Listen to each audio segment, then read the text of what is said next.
गोटे कन्या संधि कहाल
जानू जानी अवश्य तू बाड़ौचु खसई दउचु काई ए कोन मुर्दंग को बाड़ौचु खसौचु काई मजी की बाड़ौनो कोंडे मजी की 6000 टका दबु तू को मजी भाबुचु के को मजी जानिनुटी मुर्दंग रे मजी के को ये होची दुई भाग मजी हलाई अन्य केते वर्ष होला भाई कहला जानिनु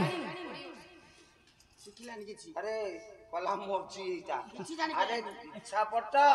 मजी की बाड़ेले नादटा उठी नादटा उठे ना पुराटा फाटियो तोर फाटिले मोर कहला हे तू पैसा दबा पैसा देउ ताको असंस्कृत एला रसभंग पाळी के रसम जो पदे ओडिया छांद गाइली तार अर्थ करछि किए किछि जानि पानु चाहुछि केमिति जानि पानु बुढा कल नहीं ते अपमान दउचो छांद गाइबु ना ना कोन छांद गाइबी मो आउ तुमको पचारिबी ना छांद गाइबी पचारलु कोन पचारछु ये तो गोटे प्लॉट होची राजांकर कथा तो हां हां राजांकर गोटिए राणी लांज पटे पिउची पानी होला राजांकर गोटे रानी लांज पटे पिउछि पिउची पानी एमते अश्लील भाषा को काव्य कविता रे अछि कहिलु अरे को पुराण रे अछि को पाठ रे अछि सियाग नथुआ हले पुराण आरंभ हो बुझेलानी से राजा रानी राजांकर गोटिए राणी लांज पटे पिए से पानी के कहले मुंड खसी देबी कोन कहउजो ये कालिया ददे आउथरा कहबडी होला ददे राजांकर गोटिए राणी लांज पटे पिए से पानी एटा हां कोकोसेल हल्लो होला वाह ददे ये अछि त जंगल भितरे वाह से कथा नो ब्राह्मण संगे मिसी मिसी टिके ददे कके डाक जान देलानी तो सी सदा बेले कुहरे गाधौची नन एते ज्ञान कोठु आसी त आओ कुहरे गाधौची हां तू कहिलु छालिया पतनी हां से ताको बोले कि बाप से बेटा ज्यादा है ये मामू भणजा रे पुओ देखे झियो कहिलु हां ये गोरा हला कोन आहुरी गोरा होई जो आओ तो सानिध्य लाभ कले समस्त मिथि याकू पचान जे याकू तो सूचिका है जे काई याकू कोन होईची सूचिका से रोग काहा को कथा सूची भलिया सरुआ बिला दिए अच्छा बुझेलानी कहि दउची आगेरे सब आगेरे से थुआ हले जहा जिंते आरंभ हो मते ना कहिदा बलो एठी देखल दीपल राजांकर गोटिए रानी दीपटा हला राजा अच्छा रानी हेले बलिता आओ आग पटे जळुची पछ पटु लाज पटे पिउनी से पानी पानी हे बप्पा मा किते ज्ञान मरी जानती घंटे आउ हे दीदी अरे टुली गटे ताली माइले 10 टका नुहरे कला हां हे दीदी लहर होची कथा बस आमुंडो अरे मुंडा का तम घर तो खास मते खोजुंते मु जाउनी कले गौरी रोहिणी बय अतिक्रमी कन्या संधि काल होइला हा 8 वर्ष गला 9 वर्ष गला 10 वर्ष रु मामाने ऊर्ध्वरे कन्या प्रवेश कले 10 वर्ष रु ऊर्ध्व वयस को तार संधि काल बोली कहा जाय एई समय परे कन्या केते बेले रजस्फला प्राप्त हबो ତେଣୁ ମା ମାନଙ୍କର କର୍ତ୍ତବ୍ୟ କନ୍ୟାକୁ ନଜରରେ ରଖିବା। ନଜରରେ ରଖିବା। କଲେ ପରି ହାସି ସମ ବୟସୀ ରସିବା ଆସି ମାନସରେ ହୋଇଲା। କଲେ କୁମାରୀ ପ୍ରୀତି ସୁକୁମାରୀ ତେଜିଲା। ତେଣୁ ଆଜ୍ଞା କନ୍ଦର୍ପଙ୍କ ଦ୍ୱାରା ତା ଶରୀର ବର୍ଦ୍ଧିତ ହେବାରେ ଲାଗିଲା। ଅଙ୍ଗ ପ୍ରତ୍ୟଙ୍ଗ ଆଜ୍ଞା ସୁନ୍ଦର ଭାବରେ ଗଢ଼ି ତୋଳି ହେଲା। ତେଣୁ ଆଜ୍ଞା ସେ ବାଲ୍ୟକାଳର ସମସ୍ତ ଧନ୍ଦାକୁ ଛାଡ଼ି ଦେଇ ସମବୟସ୍କା କନ୍ୟାମାନଙ୍କ ସହିତ ଖେଳାଳିଲାରେ ମଜି ରହିଲାରେ। ଧୀରେ ଧୀରେ କନ୍ୟା ନବଯୌବନା ପ୍ରାପ୍ତ ହେଲା। ବାପା ମାନେ ପ୍ରଜ୍ଞା ବିଜ୍ଞ ଜ୍ଞାନୀ ଗୁଣୀ ସମାଜ କବି ସମ୍ରାଟ ଉପେନ୍ଦ୍ର ଭଞ୍ଜ 1670 ଖ୍ରୀଷ୍ଟାବ୍ଦରେ କବି ସମ୍ରାଟ ଉପେନ୍ଦ୍ର ଭଞ୍ଜ ଗଞ୍ଜାମ ଜିଲ୍ଲାର ଘୁମୁସର ରାଜବଂଶରେ ପିତା ନୀଳକଣ୍ଠ ଭଞ୍ଜଙ୍କର କୋଳରେ ଜନ୍ମ ଲାଭ କରିଥିଲେ। ଜେଜେ ବାପା ଥିଲେ ଧନଜୟ ଭଞ୍ଜ, ଜେଜେମା ଥିଲେ ମଣ୍ଡା ଦେବୀ। ତୁଳସୀ ଦୁଇ ପତ୍ରରୁ ବାସିଲା ପ୍ରାୟ କବି ପ୍ରତିଭା ବାଲ୍ୟକାଳରୁ ପ୍ରସ୍ଫୁଟିତ ହୋଇଥିଲା। ତେଣୁ ତାଙ୍କର ଜେଜେ ବାପା ଯେ ଥିଲେ ଧନଜୟ ଭଞ୍ଜ ତାଙ୍କ ଅନୁପ୍ରାଣରେ ଅନୁପ୍ରାଣିତ ହୋଇ କବି ସମ୍ରାଟ ଉପେନ୍ଦ୍ର ଭଞ୍ଜ ଭାଇମାନଙ୍କର କଳହକୁ ସହ୍ୟ କରି ନପାରି ରାଜଗାଦିରେ ଲୋଭ ନ ରଖି ମାତ୍ର 18 ବର୍ଷ ବୟସରେ ଗଞ୍ଜାମର ଘୁମୁସର ରାଜଗାଦିକୁ ପରିତ୍ୟାଗ କରିଦେଇ ଚାଲି ଆସିଥିଲେ ଓଡଗାଁ ସ୍ଥିତ ରଘୁନାଥ ମନ୍ଦିର ପ୍ରାଙ୍ଗଣକୁ। ଆଜ୍ଞା ରଘୁନାଥ ପ୍ରାଙ୍ଗଣରେ ରହି ରାମ ତାରକା ମନ୍ତ୍ରକୁ ଜପି ଜପି ବୈଦେହୀଶ ବିଳାସ କାବ୍ୟ ବନୁପ୍ରାସ 52 ଛାନ୍ଦକୁ ରୁଧିବନ୍ତ କରିଦେଇ ପ୍ରଥମ ପତ୍ନୀ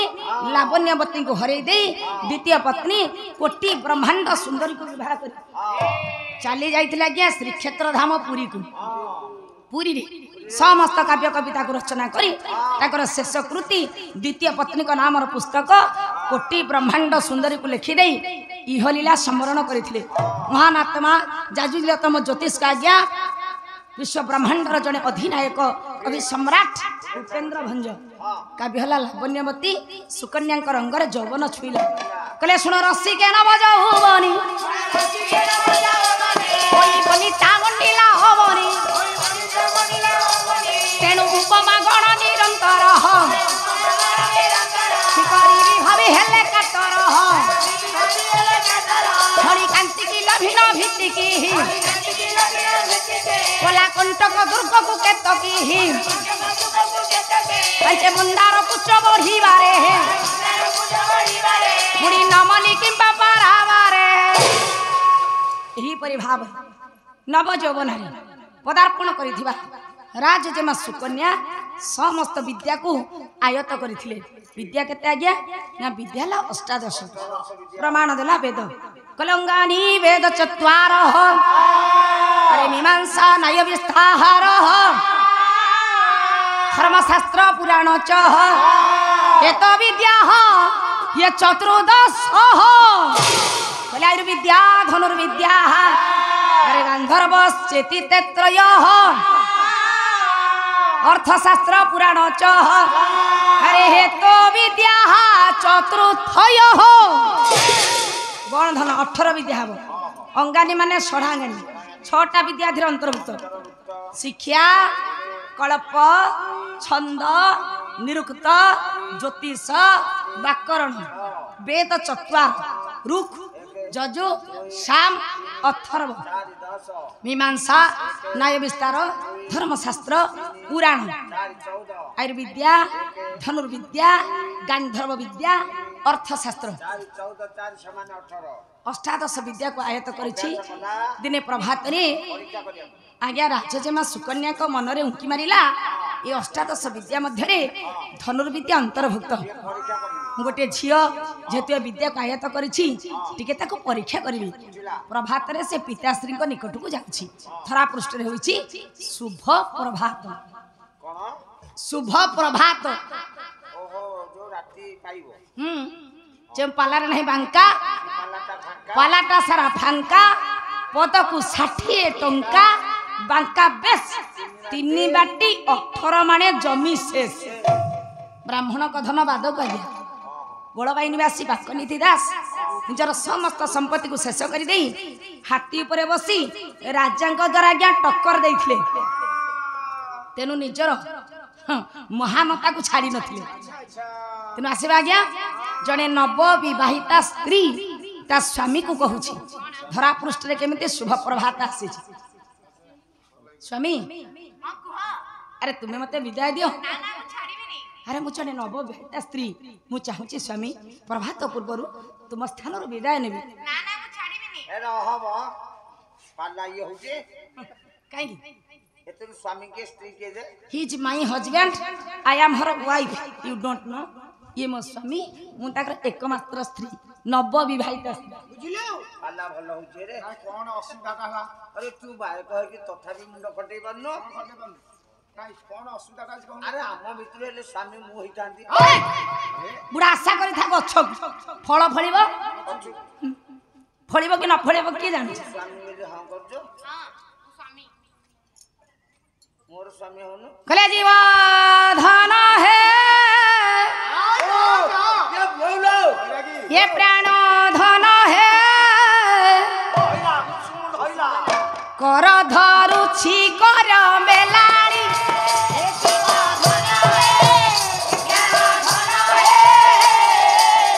कर धरुछि कर मेला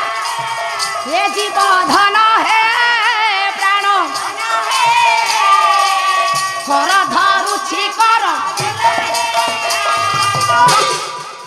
कहले हे जीव धन हे प्राण धन मु तुम कर धरुछि तुम पाद तले पड़ुछि हे स्वामी मते निकटरू यथाशीघ्र विदाय दियो ताले तुम्हें कौन चाहछो स्वामी प्रमाण दरकार आमे स्वामी स्त्री मध्य एमती कौन रहिला जे तुम्हें प्रमाण खोजिल ताले सुन जते बेला आज्ञा गुणबाई निवासी बांकनीति दास ताको अमीय लिखनी रे ये प्रभात वर्णना को स्थान देइथिले आज्ञा नारी माने सेते बेले केमिति पंडिता थिले बुद्धिमती थिले आज्ञा नव विवाहिता स्त्री ताको स्वामी को बुझेले आज्ञा धरा पृष्ठ रे केमिति शुभ प्रभात आगमन होइछ कले काकर हेला बात काकर सुतारुत हेला बात काकर सुतारुत काकर हेला बात काकर सुतारुत काकर हेला बात काकर काकर कर अस्त गलेणी हे जीव धन हे कर धरुछि कर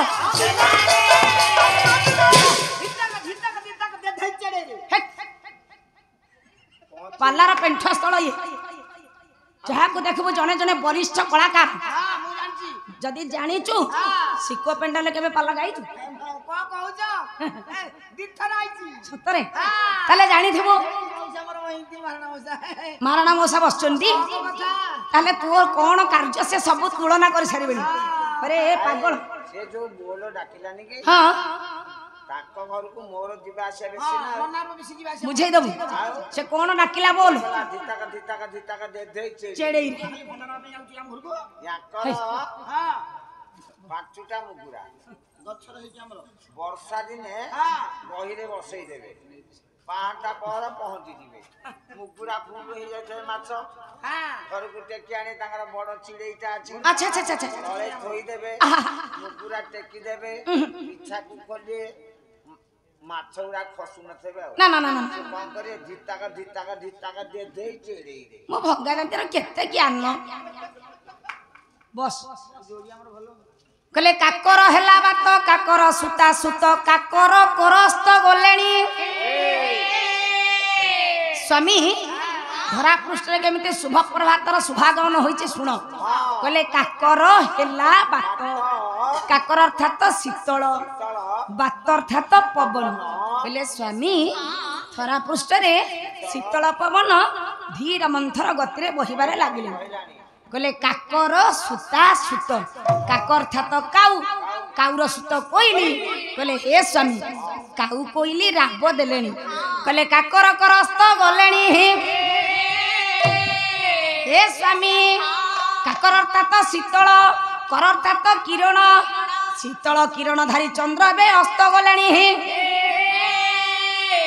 स्वामी तुम्हें मते निकट विदाय दियो नहीं नहीं मु छाड़ीबिनी आउ किछि प्रमाण दियो आ नुआ विवाह जे छाड़ी दबई ना आओ केते दिनी ए ଦଶମଙ୍ଗଳା ଯାଇନି କେମିତି ଜାଣିଲୁ? ଆରେ ତୁ କେମିତି ଜାଣିଲୁ? ପରା ହଁ ବସ୍ ବସ୍ ଶୁଣ। ଭୋଜି ଖାଇ ଯାଇଥିଲା ପ୍ରଥମ ପଦ କାକର କାକର କାକରରେ ଗଲା। ଦ୍ୱିତୀୟ ପଦ ସ୍ତ୍ରୀ ଓହ୍ଲେଇଲେ ସ୍ୱାମୀକୁ ବୁଝେଇବେ। ଦ୍ୱିତୀୟ ପଦକୁ ଓହ୍ଲେଇଲେ କହିଲେ କମଳରେ କମଳ ଫୁଟିଲେଣି କମଳ କମଳରେ କମଳ ଫୁଟିଲେଣି କମଳରେ କମଳ ଫୁଟିଲେଣି କମଳ କମଳରେ କମଳ ଫୁଟିଲେଣି କମଳ କମଳ ନେତ୍ରୀ ସ୍ନାନେ ଗଲେଣି ଏ ଜୀବଧନ ହେ ଏ ପ୍ରାଣ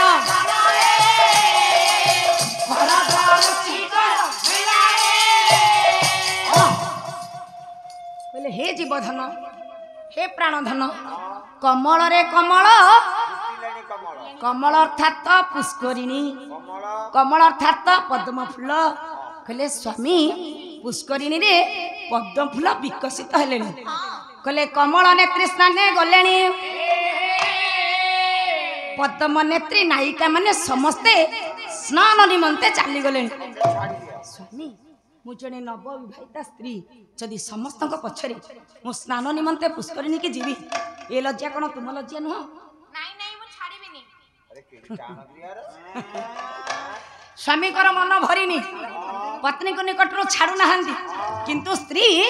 ଟିକେ ଆଧ୍ୟାତ୍ମିକ ଚେତନା ଦିଗକୁ ଚାଲିଗଲେ। ଯେତେବେଳେ ମଣିଷ ଆଧ୍ୟାତ୍ମିକ ମାର୍ଗର ପଥିକ ହୋଇଯାଏ ଏ ମାୟା ସଂସାରକୁ ସେ ନିଶ୍ଚିତ ଭୁଲିଯାଏ। ତେଣୁ ଆଜ୍ଞା ବଳବାଇନୀ ବାସୀ ବାଙ୍କନିଧି ଦାସ ଲେଖିଲେ କହିଲେ ବାଙ୍କା ଭୋଲେ ଶଙ୍କର ହୁଏ ସ୍ୱର୍ଣ୍ଣ ଶଙ୍ଖର ବାଙ୍କା ଭୋଲେ ଶଙ୍କର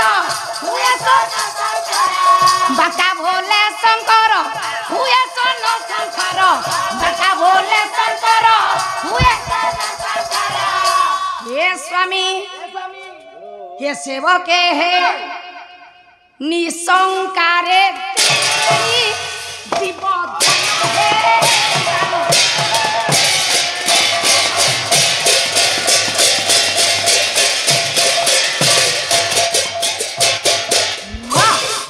कहले बांका बोले शंकर हुए स्वर्ण शंकर। तेणु आज्ञा नव विवाहिता स्त्री ताको स्वामी को कहले कहले हे स्वामी आम गृह निकटस्थ ये जो चंद्रशेखर महादेवंकर मंदिर विराजमान करिछि एठार समस्त सेवक माने निसंदेह शंखनाद कलेनी ए कथा तो तुम एड़े पारिब नहीं। तेणु अकाट्य चुक्ति को काटी पारि नथिले स्वामी आज्ञा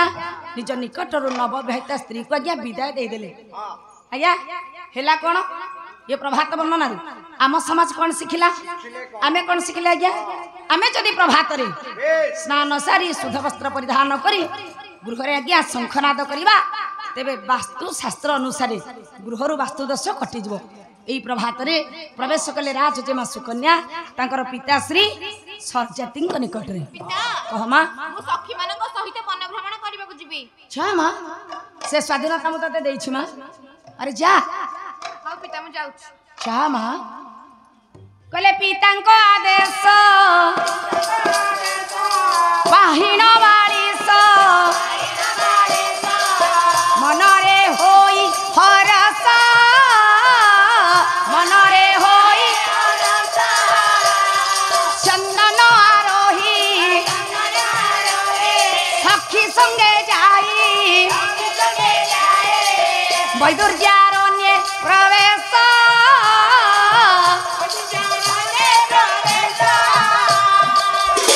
बापांकर आदेश को शिरोधार्य मन करी सखी मानक गहण रथारूढ़ा हुई राजजेमा सुकन्या प्रवेश कले गोटे वन मध्य उक्त वनर नाम थिला वैदुर्य जुकुत अरण्य वैदुर्यारण्य अरण्यर स्वभाव से आज देखुं गोटे सुंदर श्लोक आनिबा कवि हेले श्रीहर्ष काव्य लाग्या नैषध्य कले नवाहालता गंध बहेन चुंबिता कर पितांगी मकरंद शिकरैहि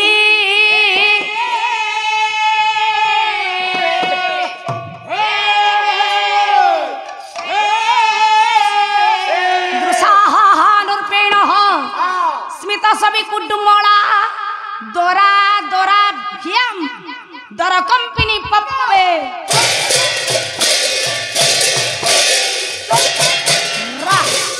ନବା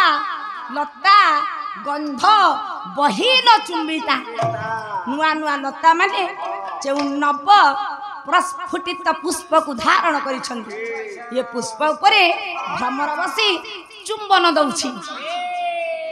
ଚୁମ୍ବନ ଦବା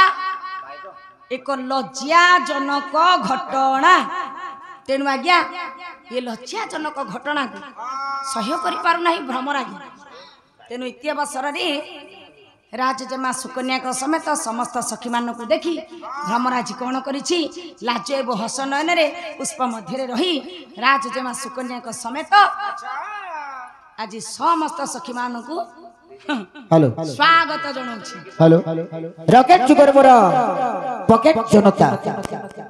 गायिका म स्वयंकर साहित्य चर्चा रे खुशी होई एवं बायक बाबूकर बाद्य रे खुशी होई कुना भाईना गायिका म स्वयं